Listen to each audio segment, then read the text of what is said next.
आपकी स्क्रीन पर यह है आंध्र प्रदेश के मुख्यमंत्री चंद्रबाबू नायडू, वो चंद्रबाबू नायडू जिनके समर्थन पर प्रधानमंत्री नरेंद्र मोदी, एक कहा जाए भारतीय जनता पार्टी का वजूद निर्भर करता है। अगर चंद्रबाबू नायडू चाहें तो कल यह सरकार गिर जाएगी। और उन्होंने क्या संदेश दिया है उस पर गौर करने की जरूरत है। वो विजयवाड़ा में एक इफ्तार पार्टी में जाते हैं और अपने सामने मौजूद मुसलमानों से कहते हैं कि आपकी वक्फ से जुड़ी संपत्ति को हम संरक्षित रखेंगे और जो गरीब मुसलमान है उनका खास तौर से ख्याल रखेंगे। एक ऐसे दौर में दोस्तों, जब भारतीय जनता पार्टी वक्फ बिल का विरोध करने वालों को हिंदू विरोधी बताती है, देश विरोधी बताती है, एक ऐसे दौर में चंद्रबाबू नायडू यह संदेश दे रहे हैं। मगर मजाल है साहब कि कोई भी गोदी मीडिया इस पर डिबेट करे, क्योंकि देखिए, अगर अखिलेश यादव कुछ कहें, तेजस्वी यादव कुछ कहें, राहुल गांधी कुछ कहें, वो इतना मायने नहीं रखता जितना चंद्रबाबू नायडू का बयान। मगर साहब, मजाल इफ्तार पार्टी में दिए गए, विजयवाड़ा की इफ्तार पार्टी में दिए गए उनके इस बयान पर कोई भी चर्चा कर रहा है। और बात वहां नहीं रुकती। चिराग पासवान ने एक करारा तमाचा मारा है भारतीय जनता पार्टी और गोदी मीडिया के चेहरे पर कि आप जो बात बात पर हिंदू मुसलमान करते हैं, हर गुजरते दिन के साथ भारतीय जनता पार्टी की जो जहरीली राजनीति है, उनके अपने सहयोगी उससे शर्मिंदा हो रहे हैं। हम उसकी चर्चा करेंगे, इंतजार कीजिएगा दोस्तों। मगर इस नजारे को देखिए, डोनाल्ड ट्रंप ने व्हाइट हाउस में इफ्तार पार्टी की। यह नजारा बहुत कुछ कहता है दोस्तों। आज मैं आपसे एक सवाल पूछना चाहता हूं, और यह सवाल भारतीय जनता पार्टी के नेताओं, मंत्रियों, सांसद और विधायकों से। भाई, आप में से कुछ लोग प्रधानमंत्री नरेंद्र मोदी को इंडिया के बाप कहते हैं। यह मेरे शब्द नहीं है, माननीय संबित पात्रा ने कहा नहीं था वो इंडिया के बाप हैं, कहा था ना, वो इंडिया के बाप हैं। साथ में कन्हैया कुमार थे, डिबेट हो रहा था और संबित पात्रा ने प्रधानमंत्री नरेंद्र मोदी को इंडिया का बाप बता दिया था। और बात वहां नहीं रुकी, पापा की परी ने भी प्रधानमंत्री नरेंद्र मोदी को इंडिया के पापा बता दिया था। तो सवाल यह कि क्या अब भारतीय जनता पार्टी के अंधभक्तों, उनके नेताओं को प्रधानमंत्री से नहीं कहना चाहिए कि भाई, जब डोनाल्ड ट्रंप इफ्तार पार्टी कर रहे हैं तो आप भी क्यों ना करें? अब आप कह सकते हैं कि मैं ऐसा क्यों कह रहा हूं, क्योंकि अगर भारतीय जनता पार्टी के लिए प्रधानमंत्री नरेंद्र मोदी पापा हैं तो डोनाल्ड ट्रंप तो महापापा हुए ना। अगर प्रधानमंत्री बाप हैं तो ट्रंप तो महाबाप हुए। और मैं महाबाप क्यों कह रहा हूं? क्योंकि प्रधानमंत्री नरेंद्र मोदी ने अगर दुनिया में किसी के लिए वोट मांगा है खुद के सिवाय, तो वो डोनाल्ड ट्रंप के लिए। प्रधानमंत्री नरेंद्र मोदी या तो खुद के लिए वोट मांगते हैं या अपने सहयोगी दलों के लिए, यानी खुद भाजपा के लिए। मगर ट्रंप एकमात्र ऐसे व्यक्ति हैं जिनके लिए प्रधानमंत्री नरेंद्र मोदी ने वोट मांगा है। अगर आप भूल गए तो फिर याद कीजिए। अब की बार ट्रंप सरकार। जी हां, अपने मित्र डोनाल्ड ट्रंप के लिए उन्होंने बाकायदा मंच सजाया था। अहमदाबाद में भी वहां पर स्वागत किया था जब देश पर कोरोना का प्रकोप था। तो कहने का अर्थ साफ है, जब डोनाल्ड ट्रंप इफ्तार पार्टी कर सकते हैं तो प्रधानमंत्री नरेंद्र मोदी क्यों नहीं? दोस्तों, यह तो मजाक हो गया, मगर अब मैं एक बात गंभीरता से कहना चाहता हूं, और यह संदेश प्रधानमंत्री के लिए है। क्योंकि भाजपा की जो जहरीली राजनीति है ना, वो देश की नाक कटवा रही है अंतर्राष्ट्रीय तौर पर। हमें यह नहीं भूलना चाहिए, आपके अपने सहयोगी दल आपकी जहरीली राजनीति की वजह से आज की तारीख में शर्मिंदा हो रहे हैं। और चिराग पासवान, चंद्रबाबू नायडू इसकी जीती जागती मिसाल हैं। मैं प्रधानमंत्री से पूछना चाहता हूं, प्रधानमंत्री, अगर डोनाल्ड ट्रंप इफ्तार पार्टी कर सकते हैं तो आप क्यों नहीं करते? क्योंकि अगर डोनाल्ड ट्रंप इफ्तार पार्टी करेंगे और अगर उनके नक्शे कदम पर चलकर अगर प्रधानमंत्री कार्यालय अपनी तरफ से इफ्तार पार्टी करता है, तो क्या प्रधानमंत्री, आपको अंदाजा है कि देश के स्तर पर कितना खूबसूरत संदेश जाएगा? आज की तारीख में अगर राहुल गांधी, तेजस्वी, अखिलेश किसी इफ्तार पार्टी में चले जाएं तो पूरा भाजपा जो है जहरीला प्रोपेगेंडा चलाता है, मानो मुसलमान इस देश का हिस्सा ही नहीं है। अरे भाई, अगर कोई इफ्तारी होती है और वहां कोई जाता है तो वो देशद्रोह नहीं है। यह बात अलग है कि भारतीय जनता पार्टी मुसलमानों को छत पर नमाज करने की इजाजत नहीं देती है। जी हां, सड़क पर रोक रहे हैं, बात समझ आती है। वहां पर भी साफ तौर पर दोहरे मापदंड हैं। सड़क पर कांवड़िए जो मर्जी करें, दुर्गा विसर्जन यात्रा भी होती रहे, तमाम धार्मिक आयोजन हो, उसको लेकर कोई दिक्कत नहीं है। मगर अगर सड़क पर थोड़ी देर के लिए मुसलमान नमाज पढ़ ले तो उस पर बवाल। कायदे से अगर आप मुझसे पूछें, सड़क पर कोई धार्मिक आयोजन नहीं होना चाहिए। मगर अब एक और कदम लांघा गया। संभल में फरमान जारी किया गया कि आप छत पर नमाज नहीं पढ़ेंगे। इस तरह की हरकतें हो रही हैं। आगे मैं आपको बताऊंगा कि शिमला का एक स्कूल ईद वाले दिन एक बहुत ही खूबसूरत समारोह करने वाला था, मगर हिंदुत्ववादी संगठनों की धमकी के चलते उसे रद्द कर दिया गया। मैं पूछना चाहता हूं प्रधानमंत्री से, प्रधानमंत्री, आपको अंदाजा है कि औरंगजेब के नाम पर, हिंदू मुसलमान के नाम पर इस देश को किस तरह से पीछे ले जाया जा रहा है? इस देश के धार्मिक सौहार्द को बिगाड़ा जा रहा है। ऐसे में अगर डोनाल्ड ट्रंप इफ्तार पार्टी कर सकते हैं तो आप क्यों नहीं कर सकते? बताइए।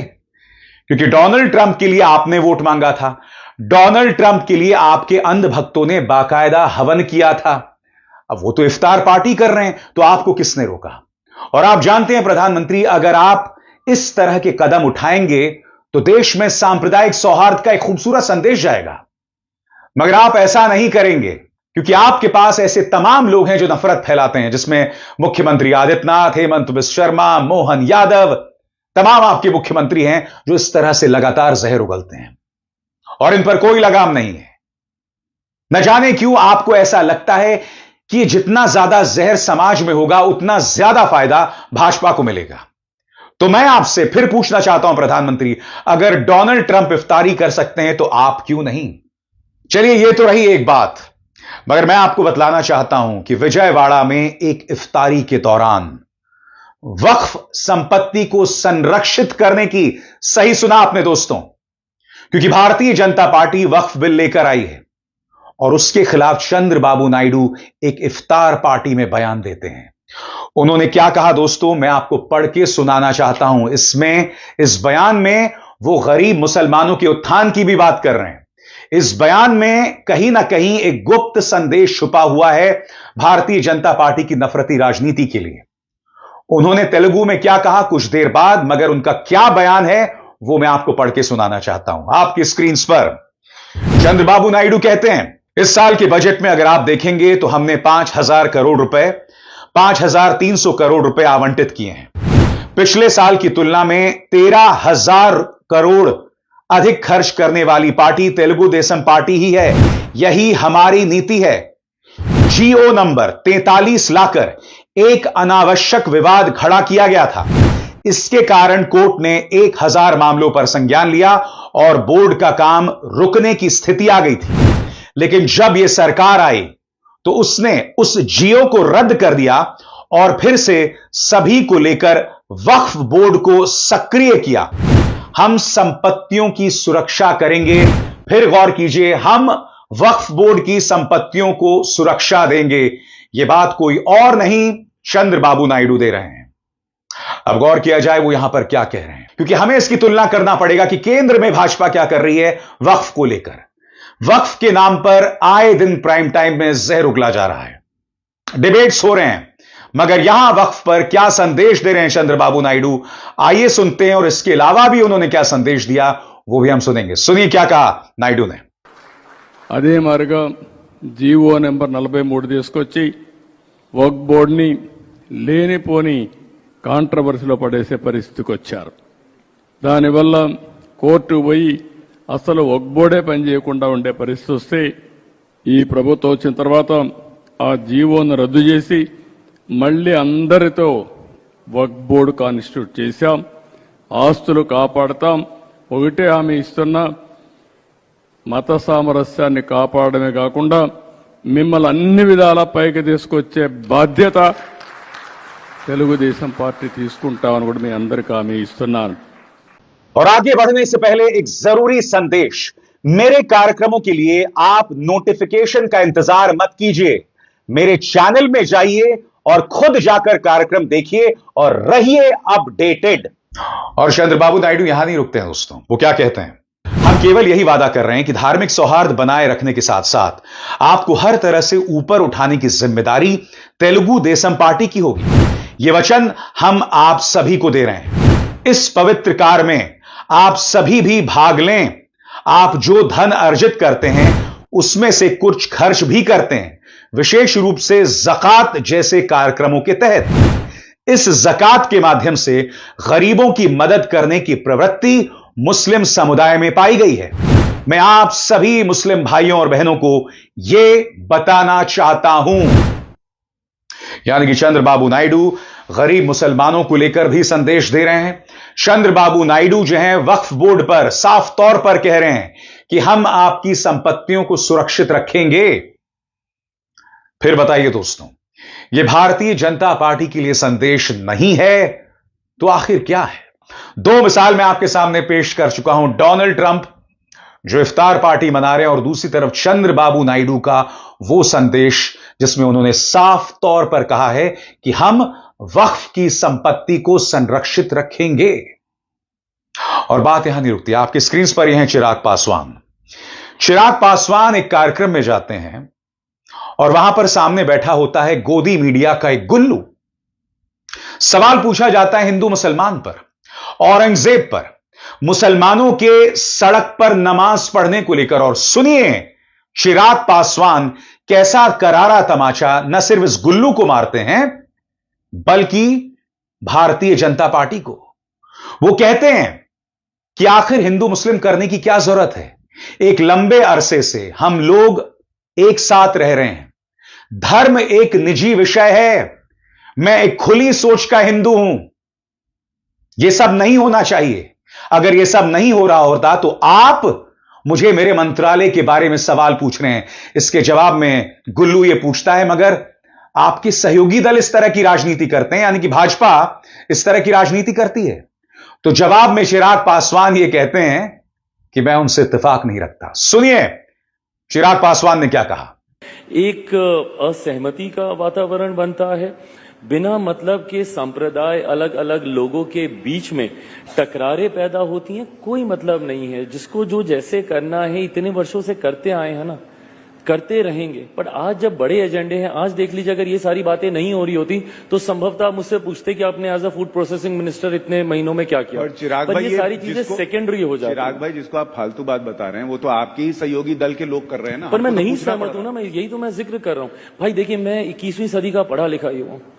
मुझे इन सब बातों से, और मैंने इस बात को बोलते बोलते मैंने कहा है कि धार्मिक विषयों में नहीं इंटरफेयर करना चाहिए। वो व्यक्तिगत आस्था का विषय है। अब यहां दो तीन चीजें सामने उभर कर आ रही हैं कि चिराग पासवान जो कि एक युवा नेता हैं, कहीं ना कहीं उस जहर का प्रभाव देख रहे हैं। मैं नहीं जानता हूं कि उनके परिवार में कौन कौन है, मगर मुझे दो राय नहीं है कि वो रामविलास पासवान की सोच से उभर कर आते हैं। लिहाजा चिराग पासवान जिनकी परवरिश रामविलास पासवान की राजनीति में हुई है, जिसमें दलितों के उत्थान की बात की गई है, और मुझे आपको कतई बतलाने की जरूरत नहीं है कि भाजपा के राज में दलितों की क्या हालत है। चिराग पासवान आज की तारीख में अगर खुद को प्रधानमंत्री नरेंद्र मोदी का हनुमान बताते हैं तो वो राजनीतिक मजबूरियों के चलते बताते हैं, मगर वो भी अपने आप को नहीं रोक पाए ये कहते हुए कि मैं भाजपा से इस मुद्दे पर इत्तेफाक नहीं रखता। मगर आप जानते हैं, दिलचस्प बात यह है कि जो मीडिया का गुल्लू था उसने कहा कि आपकी सहयोगी पार्टी ये सब करती है। यह सुन के मुझे बहुत हंसी आई दोस्तों, और मैं आपको बताता हूं क्यों। मैं इस गुल्लू से एक सवाल पूछना चाहता हूं। अगर तुम्हें लगता है कि यह हिंदू मुस्लिम की बात भाजपा करती है तो तुम आए दिन प्राइम टाइम में इस जहर को बढ़ावा क्यों देते हो? आए दिन तुम ऐसे डिबेट्स क्यों करते हो जिसमें तुम इस जहर का प्रचार प्रसार करते हो और इसके अलावा कुछ नहीं? क्यों ना तुम आज से शुरू करो अपने प्राइम टाइम में कि जो राजनीति हमें पीछे ले जा रही है, हमें औरंगजेब 300 साल पुरानी एक कब्र की तरफ ले जा रही है, वो राजनीति देश के लिए ठीक नहीं हो सकती है। आप नसीहत दीजिए भारतीय जनता पार्टी को, क्योंकि इसकी तरह तमाम गुल्लू जो हैं प्रधानमंत्री नरेंद्र मोदी के साथ सेल्फी खिंचवाते हैं। सेल्फी खिंचवाते खिंचवाते प्रधानमंत्री से क्यों नहीं कहते कि प्रधानमंत्री इस तरह की राजनीति का देश को सिर्फ नुकसान है और उसके अलावा कुछ नहीं। यह तथ्य और क्या, बताइए। मैं आपको शिमला के एक स्कूल की मिसाल पेश करता हूं दोस्तों। Shimla school cancels Eid celebration after threats from Hindutva group. और यह कहां हो रहा है? हिमाचल। सरकार किसकी है? कांग्रेस की। मगर यहां हिंदुत्ववादी गुटों ने एक स्कूल को धमकी दी कि आप ईद से जुड़े जो समारोह हैं, जश्न जो हैं, आप नहीं मना सकते। नतीजा, स्कूल डर गया। खबर क्या है वो मैं आपको पढ़ के सुनाना चाहता हूं। हिमाचल प्रदेश के शिमला में एक प्राइवेट स्कूल ने सोमवार को छात्रों के लिए ईद सेलिब्रेशन का प्लान कैंसिल कर दिया क्योंकि एक हिंदुत्व ग्रुप से धमकियां मिल रही थी। द इंडियन एक्सप्रेस ने रिपोर्ट किया। ऑकलैंड हाउस स्कूल ने छात्रों से कहा कि वे कुर्ता पायजामा और टोपी पहने और ईद उल फितर सेलिब्रेशन के लिए रोटी रूल, पनीर सेवैयां और ड्राई फ्रूट्स लेकर आए। यह प्रोग्राम 28 मार्च को रमजान के आखिरी शुक्रवार को होना था, पीटीआई ने बताया। हिंदुत्व ग्रुप भूमि संघर्ष समिति ने कहा कि अगर ईद सेलिब्रेशन कैंसिल नहीं किया गया तो वे स्कूल का घेराव करेंगे और लीगल एक्शन लेंगे। ग्रुप के मेंबर्स का आरोप था कि हिमाचल प्रदेश में इस्लाम को बढ़ावा देने की दुर्भाग्यपूर्ण कोशिश हो रही है। यहां पर स्कूल ने अपने स्टूडेंट्स को यह तक नहीं कहा कि आप कोरमा लेकर आइए, मटन लेकर आइए। वो सिर्फ वेजिटेरियन सामान लाने के लिए कह रहे थे। और सबसे बड़ी बात, मुसलमान इस देश का हिस्सा है। यह स्कूल जो कर रहा था वो सिर्फ सांप्रदायिक सौहार्द की बात कर रहा था। यह एक कॉन्वेंट स्कूल है, एक ईसाई स्कूल है। कम से कम मैं इतना जानता हूं, यह एक प्राइवेट स्कूल है। मैं ये उम्मीद कर रहा हूं कि यह कॉन्वेंट स्कूल भी होगा। तो अगर एक ईसाई स्कूल ये कर रहा है तो इसे बढ़ावा देने में क्या दिक्कत हो सकती है, या इस आयोजन में क्या दिक्कत हो सकती है? मगर यहां क्या ही कहें दोस्तों, यहां तो सरकार ही कांग्रेस की है जो इस कदर बेबस दिखाई देती है। प्रधानमंत्री, मैं आपके सामने डोनाल्ड ट्रंप की मिसाल पेश कर चुका हूं जो इफ्तारी पार्टी मना रहे हैं। चलिए, अगर आपको इफ्तार पार्टी नहीं मनाना, कम से कम अपने नेताओं पर तो लगाम लगाइए। यह आपका पतपड़गंज का विधायक है, गली गली घूमकर मीट की दुकानों को बंद करवा रहा है, मुसलमानों से कह रहा है कि साहब मटन मत खाइए, मीठी सेवैयां खाइए, क्योंकि यह संविधान हमें अपने धर्म का पालन करने की इजाजत देता है।